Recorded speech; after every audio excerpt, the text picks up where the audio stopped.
lamang ang indigency paper na papapirman lamang sa kanya. Panoorin mo kung gaano kabastos ang kapitan na ito dahil pinunit ang papel na papapirmahan sana para sa indigency scholarship ng kanyang anak.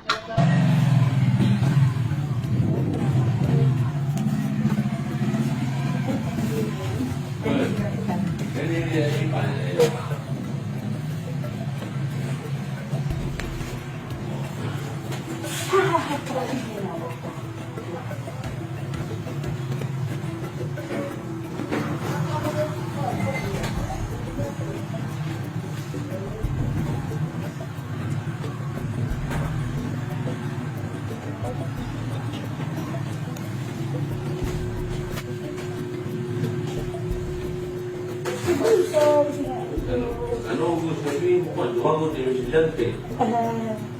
Lumangod. Pakilagay. Okay.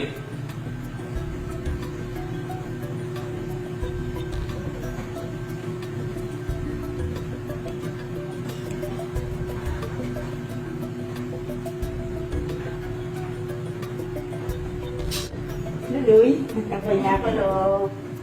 Dali magbabaw na dito. Sige, pwede mo ka, ma'am. Layo na lang. Sige. Alagay mo pag yung restore niya. Sige. Sige na.